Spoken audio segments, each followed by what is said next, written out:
tocou no meu coração. Fala um pouquinho sobre relacionamento conjugal.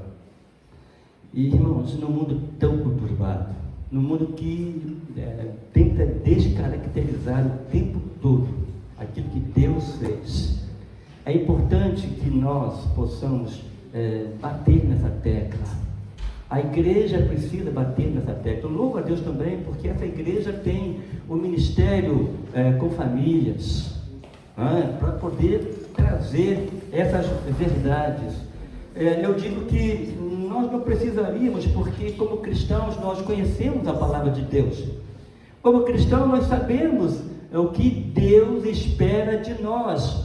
Primeiro como crentes, ok? Segundo como servos. E terceiro como marido e mulher. Homem e mulher como criatura de Deus. Nós somos criaturas de Deus, semelhança de Deus. E cabe a nós, irmãos, cumprirmos aquilo que Deus planejou para nós, como homem, como mulher, como família. Então, irmãos, como se relacionar com o nosso cônjuge? Essas duas frases eu encontrei, eu achei muito interessante, que diz verdadeiro relacionamento conjugal, sadio. Primeiro libera o perdão, onde o amor retira a raiva, sara a dor do coração e vive a reconciliação de Deus. E o relacionamento conjugal, fiel, baseado no crescimento espiritual, só termina com a morte. Ok? Eu queria ler esse texto, Gênesis capítulo 2, versos 21 até o verso 24. É um texto clássico e todos já lemos diversas vezes, já ouviram diversas vezes também. Mas diz assim o texto: então o Senhor Deus fez com que o homem caísse num sono profundo. Enquanto ele dormia, Deus tirou uma das suas costelas e a fechou a carne naquele lugar. Aqui nós encontramos a primeira cirurgia, né? Anestesia, cirurgia, foi anestesiado, abriu, tirou a costela, depois costurou, e da costela, diz o versículo 22, formou uma mulher e a levou ao homem. Então o homem disse: agora sim, esta é carne da minha carne e osso dos meus ossos. Ela será chamada mulher, porque Deus a tirou do homem. Eu vou abrir um pequeno parênteses aqui, irmãos, para poder, talvez você já conheça, mas o nome Eva, a raiz, significa fragilidade e delicadeza. Viu, mulher? Fragilidade e delicadeza. Embora, desculpe o que eu vou falar agora, mas vocês mulheres têm tentando aí mudar isso aí. Há alguma coisa por trás de tudo isso aí que a gente não percebe, que muitas vezes vocês mulheres não percebem a ação do inimigo, do diabo atrás de tudo isso aí. É uma forma de o mundo tentar mudar aquilo que Deus tem feito. E nisso o mundo é hábil. Mudar a constituição feminina de delicada, de frágil. A Bíblia chega a dizer que nós homens, viu, marido, precisamos tratar as nossas esposas como um vaso, um vaso frágil, ou seja, aquele vaso que pode se quebrar a qualquer momento. E muitas vezes nós não nos apercebemos disso. Nós vamos ver durante a nossa palavra nessa manhã. E continuando, o verso 24 diz: é por isso que o homem deixa o seu pai e sua mãe para se unir à sua mulher, e os dois se tornam uma só pessoa. Eu quero ler outro texto, e esse texto a minha esposa gosta muito. Eu gostaria que os homens lessem comigo. Vamos lá? O homem, vamos, eu quero ver os homens lá. O homem que encontra uma esposa encontra um bem precioso e recebe o quê? Recebe o favor do Senhor. Então, olha, vamos fazer o seguinte: olha para a tua esposa e diz assim: você é o favor de Deus na minha vida. Você é o favor de Deus, hein? Amor, você é o favor de Deus na minha vida. Se a esposa pudesse, ela viria aqui e ia falar isso. Ela repete para mim isso todo dia. Né? Ela repete isso para mim todo dia. Irmãos, mas por outro lado, eu queria que todos nós lêssemos agora esse texto de 1 Coríntios, capítulo 13, de 4 a 8. Vamos ler juntos, bem fortes. O amor é paciente e bondoso. O amor não é ciumento nem presunçoso. Vocês estão enxergando, não? Quase não estou ouvindo. Eu acho que vou desligar meu telefone aqui. Meu telefone. Vou desligar meu microfone aqui, peraí. Vamos lá. O amor é paciente e bondoso. O amor não é ciumento, nem presunçoso. Não é orgulhoso, nem grosseiro. Não exige as coisas que sejam à sua maneira. Não é irritável, nem rancoroso. Não se alegra com a injustiça, mas sim com a verdade. O amor nunca desiste, nunca perde a fé, sempre tem esperança e sempre se mantém firme. Um dia a profecia, Línguas e conhecimento desaparecerão e cessarão, mas o amor durará para sempre. Sem querer ser blasfemo, mas se eu pudesse reescrever o versículo 8, eu reescreveria da seguinte forma: um dia a profecia, a língua, o conhecimento desaparecerão e cessarão, e os filhos irão embora, mas o amor durará para sempre.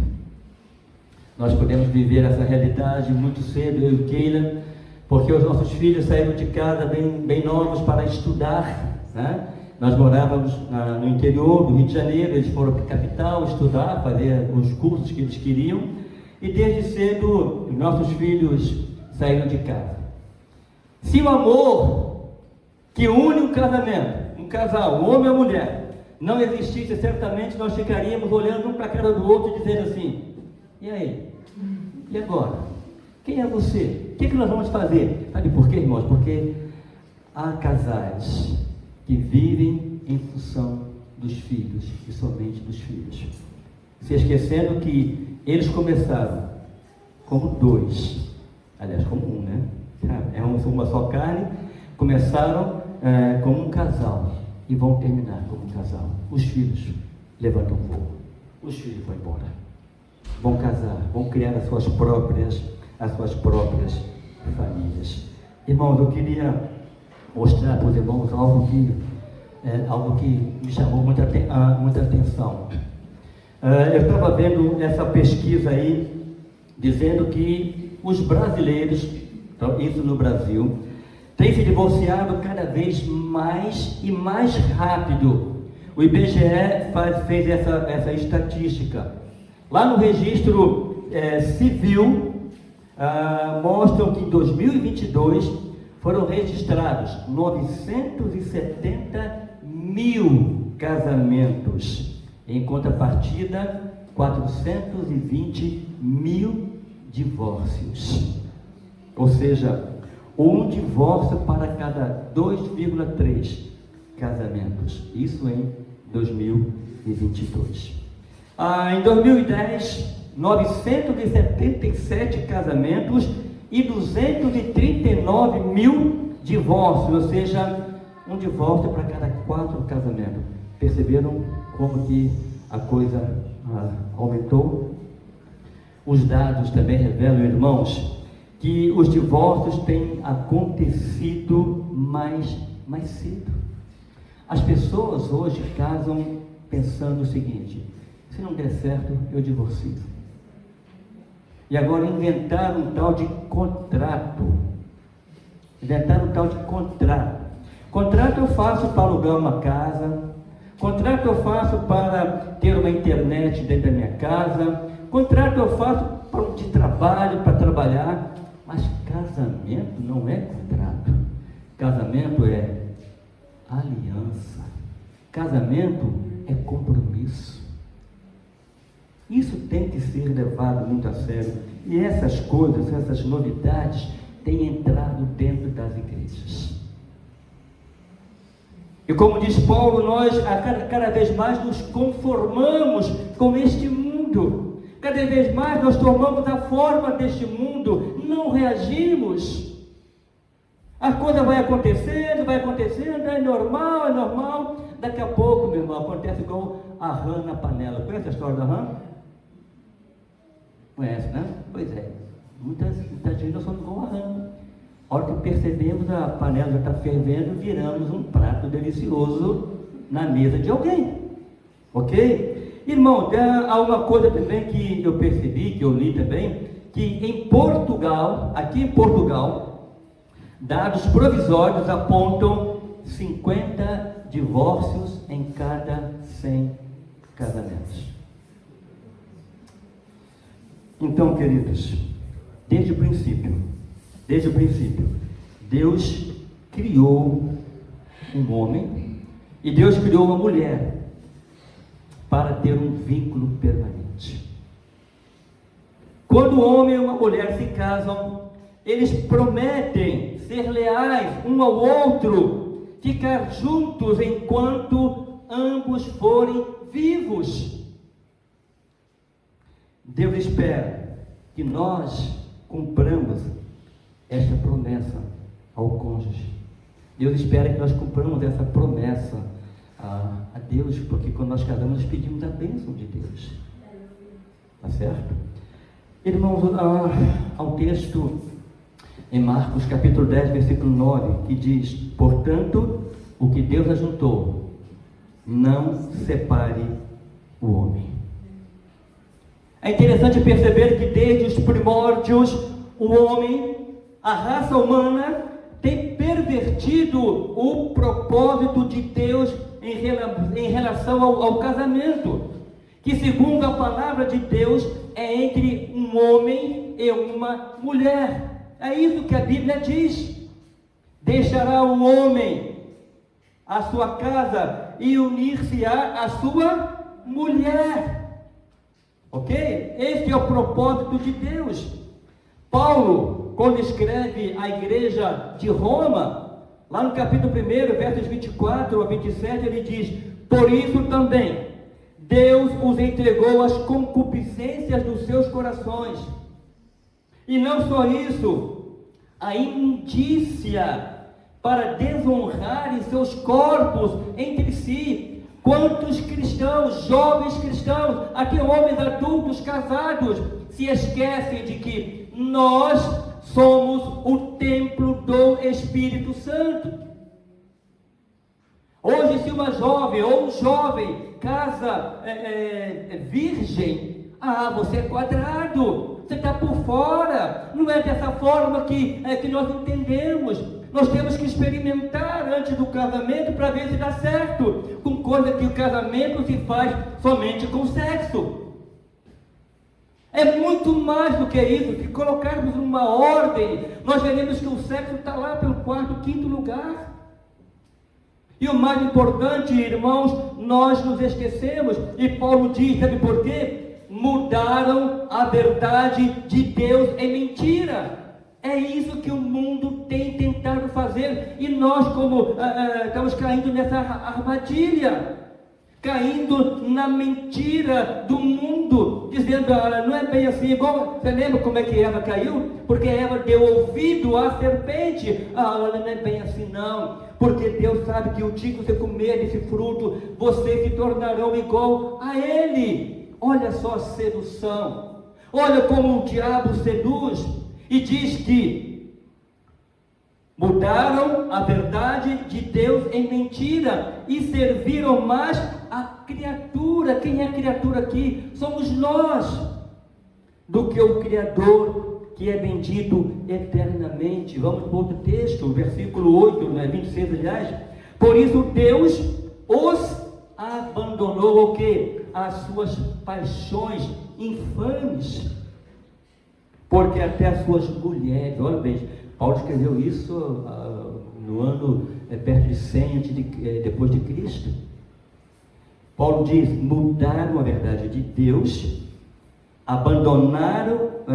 ou abandonou as paixões infames, e eles, as mulheres, mudaram o uso natural contrário à sua natureza. E o verso 27 diz, semelhantemente, também os homens, deixando o uso natural da mulher, se inflamaram em sua sensualidade, uns para com os outros, homens com homens, cometendo torpeza e recebendo em si mesmo a recompensa que convinha ao seu filho. Irmãos, quando eu vejo isso, não sou eu que estou dizendo, é a palavra de Deus que está dizendo. Eu vejo isso, irmão, nós hoje vivendo um tempo tipo de Sodoma e Gomorra, onde tudo era permitido, tudo podia. Estão mudando a verdade de Deus, estão mudando as coisas que Deus criou. Deus criou o homem e a mulher. Deus criou o homem para a mulher e a mulher para o homem, e disse, olha, vocês vão se unir, vão formar uma família, e vocês vão frutificar, vocês vão encher a terra com o fruto do seu relacionamento. Muitas pessoas acham que o sexo é pecado. O sexo no casamento, conforme Deus permite e ensina, é uma coisa excelente. Mas se torna pecado quando é feito da forma como é praticado nos dias de hoje. Meninas, novinhas, irmãos, eu era pastor há muitos anos atrás, uma cidadezinha chamada Córrego do Ouro. Você conheceu? Há muitos anos. Eu tomei posse lá em 1991. Uns 4, 5 anos depois, uma garotinha de 11 anos se engravidou. Lembra dele? 11 anos. Se engravidou. Uma criança que deveria estar brincando, uma boneca, já teve um relacionamento com um rapaz. Então, irmãos, nós temos que atentar sobre isso. A palavra de Deus diz que quando eu adultero ou entro em fornicação, eu estou fazendo, sabe o quê? Eu estou pecando contra o meu próprio corpo, sobre aquilo que deveria ser puro, sobre aquilo que é o templo do Espírito Santo, que o Espírito Santo precisa habitar em nós. E muitas vezes ele chega e a casa está suja. A casa está suja. Sabe, porém, irmãos, a Bíblia fala ainda que tudo isso acontece porque o mundo tem mudado a verdade de Deus, é mentira. E nós estamos acreditando. Certa feita, Jesus Cristo ele foi confrontado com os fariseus. Os fariseus eram aquele grupo religioso que ficava à volta de Jesus Cristo para poder ver se pegava alguma falha, ou então para testar Jesus Cristo, para confrontá-lo. E certa feita eles perguntaram a Jesus sobre o casamento, sobre o divórcio. Olha o que Jesus respondeu em Mateus 19, não está no texto, pode procurar na tua Bíblia aí, eu não fiz transparência nisso aí. Jesus respondendo aos fariseus disse: não tendes lido que aquele que os fez no princípio, macho e fêmea, os criou? Ele disse, portanto, ele repete lá o texto de Gênesis: deixará o homem, pai e mãe, se unirá a sua mulher e serão dois, uma só carne. Assim não são mais dois, mas uma só carne. Portanto, o que Deus ajuntou, não separe e o homem. Não satisfeitos, os fariseus olharam para Jesus e disseram: legal, gostei, você repetiu o que está lá no livro de Gênesis, escrito por Moisés. Mas por que então Moisés permitiu que os homens dessem carta de divórcio à sua mulher e pudessem repudiá-la? Irmão, Jesus Cristo respondeu à altura da pergunta feita. ele diz: Moisés permitiu o divórcio, o repúdio, por causa da dureza do vosso coração. E vos permitiu repudiar as suas mulheres. E ele termina dizendo: mas no princípio não foi assim. Por isso, irmãos, nós precisamos ter muito cuidado.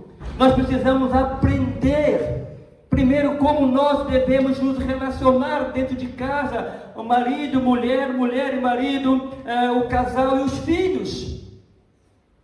Incutir na mente, primeiro a nossa e depois na dos nossos filhos, a palavra de Deus. Como diz Deuteronômio, se não me engano, capítulo 6, você deve incutir, deve colocar a palavra de Deus andando, caminhando, sentado, na cama, de qualquer forma. Você tem que encher a mente, a sua primeiro, e a dos seus filhos, com a palavra de Deus, porque se nós não enchermos, queridos, o mundo vai encher, e de coisas ruins. O mundo vai encher de coisas ruins. Vou te dizer uma coisa: o mundo não é bom pai, o mundo não é boa mãe, ok? Hoje, não sei aqui em Portugal, talvez aqui não, mas no Brasil, minha esposa foi professora muitos anos, talvez vocês tenham aqui, alguns de vocês foram professores em escolas no Brasil, onde traficantes à porta da escola, travestidos de um pipoqueiro ou outra coisa qualquer, para vender drogas aos filhos, aos meninos que lá estudam. Então, irmão, se eu como pai, se você como pai, se você como mãe, não encher a mente do teu filho, a tua mente, de coisas que edificam, o mundo vai fazer isso por você, e você com certeza não vai gostar. Eu queria, nesta manhã, queridos, na verdade eu queria tratar dois casamentos, até falei com o pastor Moisés anteontem, né? Eu queria trazer dois casais aqui para nós discutirmos nesta manhã, mas o tempo é bem curto, não vai dar. Mas eu vou falar sobre um relacionamento muito tóxico que a Bíblia cita. É o relacionamento de Nabal e Abigail. Nabal e Abigail. Aqui nós vemos, irmãos, um contraste muito grande. E aqui eu quero que você entenda que o que você não pode aprender com Nabal, ou aprender como não fazer. Sabe por quê, irmãos? Nós somos muito sábios aos nossos olhos. Nós somos muito sábios, quem sabe, aos olhos dos outros. Mas quem nos conhece é quem está conosco dentro de casa 24 horas, dormindo conosco, ceando conosco, passeando conosco, vivendo conosco. Pergunta a minha esposa quem eu sou, ela vai te dizer quem eu sou. Nós chegamos aos 50 anos de casado, graças a Deus, porque se dependesse talvez de nós não chegaríamos. Mas Deus é fiel ao seu propósito, e Ele teve misericórdia de mim, da minha esposa, e nos privilegiou em poder chegar aqui no ano de 2024, fazendo 50 anos de casados. 2 filhos, um chama Daurinho, outro chama Rodrigo, um vascaíno, um Flamengo. Falei, né? Livre-arbítrio, Batista. 5 netos, 4 netas, e um inclusive faz 25 anos hoje, minha neta mais velha, hoje, 18. Irmãos, você pode perguntar: pastor, foi fácil? Não, nunca foi fácil. Se não fosse Deus, irmãos, nós não teríamos chegado até aqui. 1 Samuel, capítulo 25. Olha o que diz esse texto. Faleceu Samuel. O profeta Samuel havia falecido, e a sua morte foi pranteada. Choraram bastante a morte, porque era um líder. Samuel era um líder. Samuel era fruto de oração de uma mulher que não conseguia ter filho. Ana e Eucana era outro casal que eu queria tratar nesta manhã. E todo Israel chorou a morte de Moisés, de Samuel, e sepultaram lá em Ramá. E Davi então desce para o deserto de Parã. E o texto ali diz que havia em Maom, próximo ao Carmelo, um homem muito rico, chamado Nabal. Ele tinha 3.000 ovelhas, ele tinha 1.000 cabras. E na época em que Davi estava fugindo de Saul, este homem, Davi ajudou a cuidar dos rebanhos deste homem, e não permitiu que nenhum dos seus animais fossem roubados, fossem levados. E Davi naquela época estava fugindo de Saul, e Nabal, o nome deste homem, tinha como esposa Abigail. E o texto diz que Abigail era uma mulher sábia, uma mulher de entendimento, e além de ser sábia e entendida, ela era formosa, bonita, né? O homem, porém, era duro, maligno nas obras, e era da casa de Caleb. Ah, queridos irmãos, não adianta você ser de uma linhagem de Caleb, por exemplo, mas não seguir o exemplo daquele dos seus antepassados. Nabal, queridos, marido de Abigail, ficou conhecido na Bíblia por ser um homem impiedoso, por ser um homem inconsequente. Nabal, queridos, é aquele homem fazendeiro que vivia ao sudeste de Hebrom, e ele morava, como nós lemos, numa cidade chamada Maom. E quando Davi fugia de Saul, com seus 600 homens, ele buscou refúgio naquelas terras.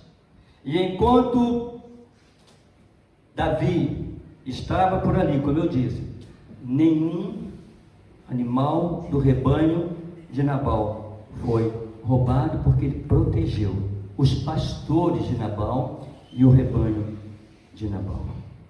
Irmãos,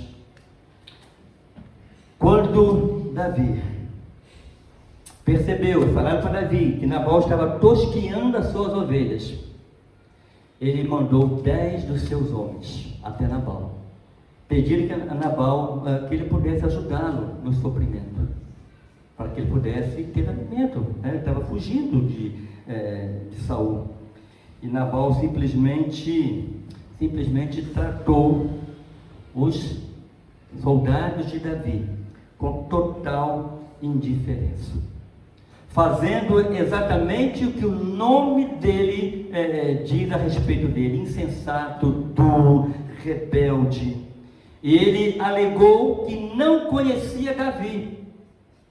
Primeira coisa, não conhecia Davi. E ainda insinuou que ele fosse um escravo que estava fugindo da casa do seu senhor. Olha o que diz o versículo 10 de Samuel 25, 1 Samuel 25. E Nabal respondeu aos soldados de Davi: quem é Davi? Quem é esse filho de Jessé? Muitos servos há hoje que fogem do seu senhor. Então ele tratou Davi com desprezo, ele tratou o rei Davi com desprezo, ele tratou os soldados de Davi com desprezo, não levou em consideração tudo que Davi havia feito por ele, a bondade de Davi, tomando conta do seu rebanho, dos seus pastores. Sabe, irmãos, Davi, ele fica enfurecido, porque ele percebe que ele ajudou um homem que não merecia ser ajudado. E Davi então, ele diz: olha, cinge a sua espada. Ele chama os seus homens e diz: vamos até a casa de Nabal e vamos matá-lo. Ele mandou 400 homens se armarem para isso. Irmãos, aí que entra a mulher sábia. Abigail, percebendo que a sua família, por causa da insensatez do marido, corria risco de morte, esta mulher, ela tratou de agir, ela tratou de fazer as coisas certas para não deixar que a sua família sofresse as consequências da insensatez do seu marido. Irmão, quantas famílias, quantas esposas têm sofrido por causa da insensatez do marido? Quantas famílias têm sido destruídas porque maridos não sabem honrar o compromisso que fez com a sua esposa? Maridos não sabem como tratar a sua esposa, maridos não sabem como criar os seus filhos. Quantas famílias sofrem as consequências, e muitas famílias permanecem firmes até hoje por causa de mulheres sensatas, por causa de mulheres sábias, como Abigail. Eu penso, irmãos, deve ser muito difícil para uma mulher viver com um homem deste. Quando eu estava preparando esse sermão, me veio à mente meu pai e minha mãe. Meu pai não era rude. Meu pai não maltratava minha mãe em termos de bater, coisa desse tipo. Mas meu pai, ele trazia muita dor ao coração da minha mãe e aos nossos corações, porque ele era alcoólatra. Eu já falei isso aqui. Quantas vezes eu peguei meu pai debaixo de marquise igual um mendigo, levei para casa, dei banho, minha mãe preparava comida. Mas o que me chamava a atenção da minha mãe é que Deus deu a ela uma mansidão tão grande e um respeito ao compromisso que ela tinha assumido com meu pai de ser fiel a ele, e permaneceu fiel até a sua morte, mesmo vendo sair de casa carros, televisão, geladeira. Desculpe. Ela falou: não, eu vou ser fiel ao compromisso. Eu vou ser fiel ao compromisso. E aos 57 anos meu pai morreu por causa da bebida alcoólica. Nabal era um homem irredutível, rude, que não cuidava da família, não se importava com a família, mas tinha ao seu lado uma mulher sábia. Não sei se ela escolheu casar com ele, porque nessa época os casamentos eram arranjados. Então a esposa, a mulher, ela aceitava o casamento, ela tinha que aceitar o casamento. Se ela tivesse a liberdade, o livre-arbítrio de escolher o seu marido, talvez ela não se casasse com aquele homem. Mas ela estava lá. Homem rude, homem duro, na linguagem popular, ruim. Uma vez eu e minha esposa estávamos visitando um casal que estava com problema. Ele não era crente, mas era um homem muito rico. Era um homem muito rico. Ele tinha vários negócios na cidade que eu morava, Macaé. Era dono de uma das maiores agências de carro, concessionário da Ford. Ele tem muitos imóveis em Macaé. Um dia nós fomos à casa dele. Chegando lá, irmãos, a esposa tinha nos contado uma história e nós testemunhamos que era verdade. Assentados a uma mesa, um café, um pão, um lanche, eu olho para o armário, eu vejo os armários todos trancados com corrente e cadeado. para que a esposa não pudesse usar só quando ele abrisse, que ela podia pegar alimento para fazer. Carne, era ele que dizia quantas carnes você vai comer, 1 litro, você vai comer 1 litro, se você desse mais, ele jogava fora. Fome ruim. Fome ruim. Hoje ele está dependente. Teve AVC, não consegue se mover. Quem cuida dele? Quem cuida dele? O que adiantou toda a sua riqueza? O que adiantou todo o seu orgulho? Era um homem que tinha na garagem 3, 4 carros. E ele gostava de Audi. Audi, lá no Brasil, cara, você sabe disso. E tinha uma moto BMW, 1.200 cilindradas, 1.500 cilindradas, sei lá, uma coisa assim. Aquela moto que era barco. Barco. Está tudo lá. O que adiantou tudo isso? Nabal era um homem mau, era um homem irredutível. Ninguém conseguia conversar com ele. Queridos, maridos, olha para mim. Como você tem tratado a sua esposa? Será que a sua esposa merece o tratamento que às vezes nós damos a ela? Quando eu falei para minha esposa que eu ia pregar nesse texto, ele está pregando para você, meu amor. Está indo? Está indo. Às vezes nós precisamos de alguém para colocar, às vezes, o dedo no nosso rosto e dizer: ei, acorda. A sua esposa é mais frágil. Você não pode tratá-la desse jeito. Você tem que cuidar dela, zelar dela, porque foi isso que você prometeu quando você casou com ela.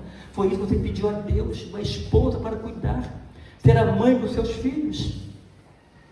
Olha o que Abigail diz a respeito do seu marido.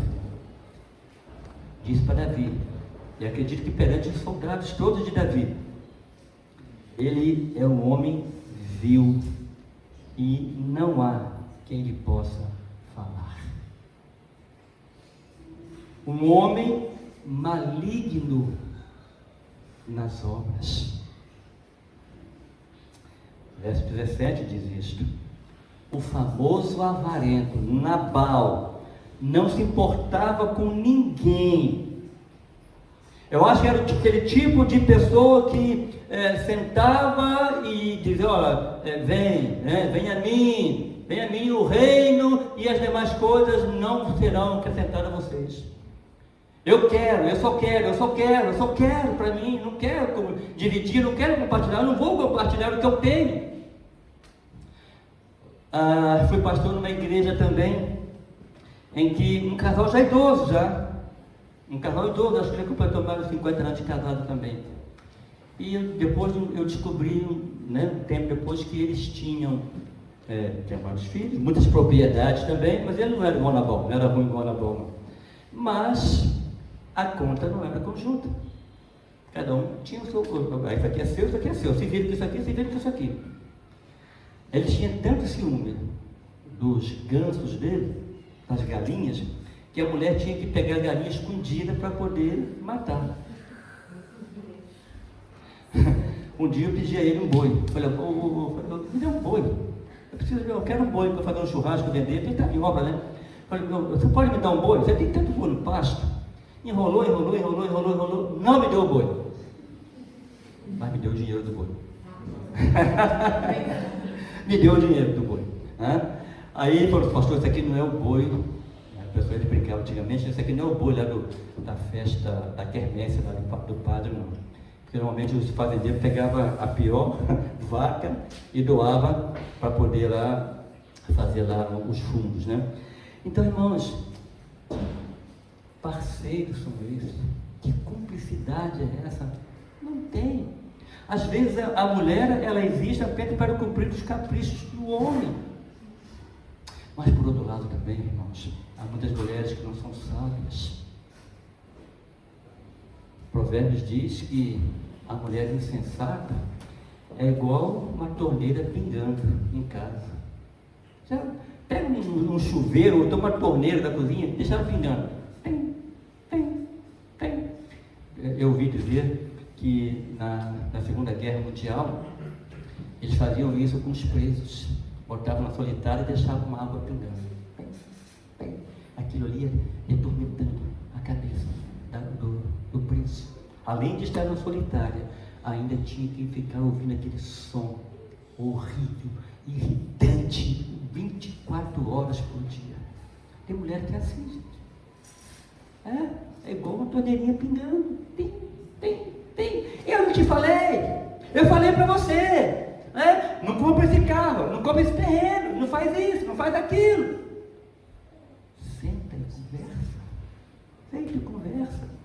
Sabe, irmãos, eu penso que a Bíblia nos ensina que nós devemos tratar bem a esposa. E agora, maridos, mais uma coisa para você nesta manhã. Você sabe que a sua oração pode não ser ouvida?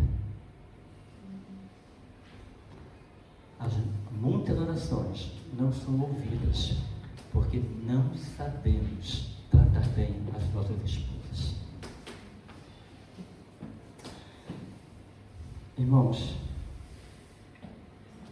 o que a Bíblia fala a respeito de Nabal é que este homem foi a verdadeira personificação da loucura. Nabal não agiu da forma que agiu por pura tolice, mas agiu da forma que agiu porque ele era insensível, ele era cruel, ele era rude. Deixa eu ver se eu... Essas aí são as qualificações de Nabal.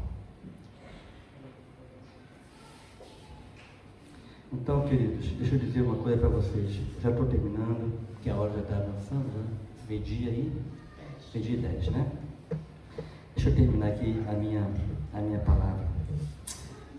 Provérbios diz, com relação às mulheres: mulher virtuosa, quem achará? Você achou, pastor? Quem achou, homem? Diga amém, bem forte aí. Isso ali foi fraco. Provérbios diz: mulher virtuosa, quem achará? O seu valor muito excede ao de rubis. Ela só lhe faz bem e não mal todos os dias da sua vida.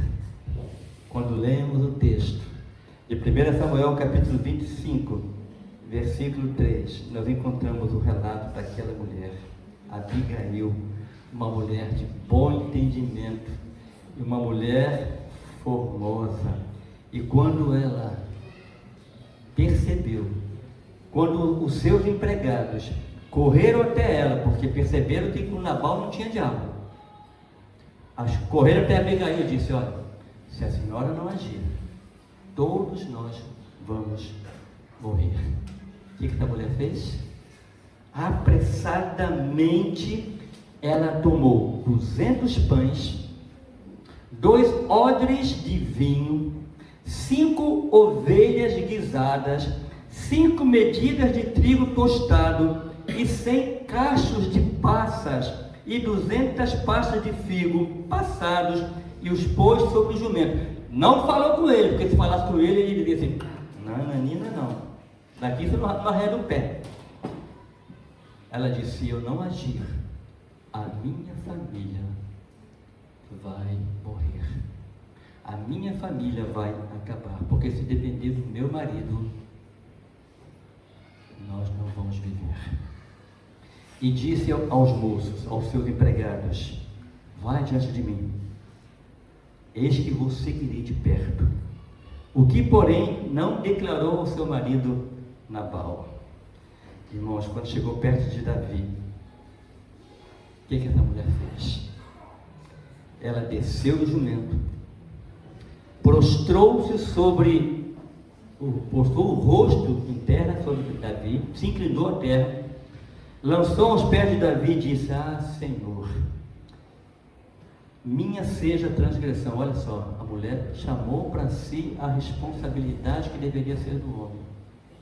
Ela disse: seja minha transgressão, deixa, pois, eu falar contigo aos teus ouvidos. Ouve a palavra da tua serva. Meu senhor, agora não faça este homem vil saber, Nabal, impressão do seu coração, porque tal é ele, qual é o seu nome. Nabal é o seu nome, e a loucura está com ele, e eu, e a tua serva, não vi os moços do meu senhor que enviaste.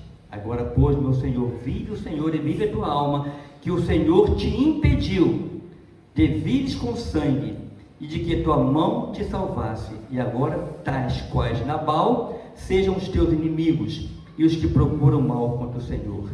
E agora, este é o presente que eu trouxe. Seja dado aos jovens, aos seus guerreiros, que seguem o meu Senhor. Perdoa, pois, a tua serva essa transgressão, porque certamente, olha que mulher sábia, que mulher inteligente, que mulher temente a Deus. Porque meu Senhor guerreia as guerras do Senhor, e não se tem achado mal em ti por todos os dias da sua vida. Uma mulher que assumiu a culpa de Nabal não ter dado alimento aos homens de Davi, juntamente com ele. Uma mulher que preservou a sua família. Mulher sábia faz isto.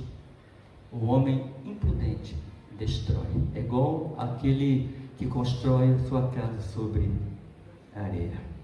A atitude de Abigail foi uma mulher sábia que estava diante do rei de Israel. E quando ela faz todo aquele discurso, Davi disse a Abigail: bendito Senhor Deus de Israel, que hoje te enviou ao meu encontro, e bendito o teu conselho. Olha o rei falando para ela: e bendita tu, que hoje me impediste de derramar sangue e de vingar-me pela minha própria mão. Mulher sábia, quem encontrará? O homem sábio, quem encontrará? Precisamos, quem sabe, irmãos, repensar o nosso relacionamento. Fechando esta palavra nesta manhã, Abigail deixa Davi com os alimentos que ela levou, volta para casa. Quando ela chega em casa, o que ela encontra? Mó churrascão. Nabal tinha feito um mó churrasco, estava embriagado, e ela, como mulher sábia, o que ela fez? Ela não fez muitas vezes como nós fazemos. Botou o dedo na cara: aí, ó, você está vendo? Você está aí bebendo, comendo, eu fui lá, ó, evitar que nós morrêssemos. Ela não fez isso. Esta mulher viu o marido embriagado, viu o marido na presença dos seus amigos, e ela não abriu a sua boca, ficou quieta, calada. Tem hora, queridas, que ficar quieto é a melhor solução, ou quieta é a melhor solução. Conversar com a cabeça quente só traz mais conflito. Mas quando a poeira baixa, é a hora de conversar. No dia seguinte, ela foi procurá-lo e ele já estava sóbrio, e ela então conta o que ela fez e o que iria acontecer à sua família se ela não fosse ao encontro de Davi. Sabe o que aconteceu com esse homem? A Bíblia diz que no mesmo instante ele ficou paralisado como uma pedra. Algumas pessoas acham que ele sofreu um ataque cardíaco, talvez um derrame, ou quem sabe um colapso de congestão. Havia comido muito no dia anterior, bebido muito. Nabal ficou 10 dias nessa situação.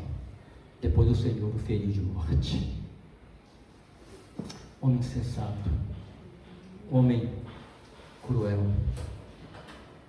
Homem que não sabia cuidar da sua família. Mas ao seu lado estava uma mulher sábia, inteligente, bonita, que sabia lidar com conflitos e com situações difíceis. Mas os homens não precisam ser igual a Nabal, né? Pode ser igual a Eucana. Eucana, percebendo que Ana não podia ter filhos, disse para ela: eu não te sou melhor do que 10 filhos? Claro que não! Claro que não! Aí por quê? Naquela época, se a mulher não tivesse filho, ela era chamada de amaldiçoada. Não tem filho porque ela é amaldiçoada. Deus amaldiçoou o seu ventre, fechou o seu ventre. Aquela mulher chegou o tempo, se ajoelhou. Eli, o sacerdote, achou que ela estava bêbada. Ela disse: não, meu Senhor, eu estou me derramando diante do Senhor. Eu sou uma mulher atribulada, angustiada, eu não tenho filhos. E o sacerdote disse para ela: daqui a um ano você voltará com o filho nos teus braços. E daí nasce quem? Samuel. O que Ana fez? Ela tinha feito uma promessa para Deus: se o Senhor me der um filho, eu vou consagrá-lo ao Senhor.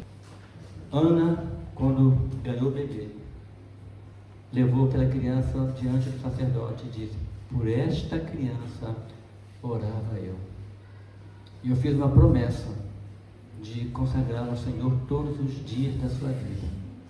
E ela deixou Samuel com o sacerdote Eli e voltou para casa sem o filho. Aí você pergunta: que mulher de fé, verdade. Mas pastor, ela só tinha um filho. Mas Deus abriu sua madre e ela teve muitos filhos. Quando consagramos um filho para Deus, eu assumo um compromisso de educá-lo na presença de Deus. Eu assumo um compromisso de dar exemplo para eles. Eu assumo um compromisso de colocar na sua mente a palavra de Deus todos os dias. Marido e mulher, vocês foram feitos um para o outro. Deus os criou assim. E como criaturas de Deus, semelhança de Deus, vivam de forma a agradar a Deus. Viva de forma para que seus filhos olhem para vocês e queiram ter o mesmo casamento que vocês. Amém.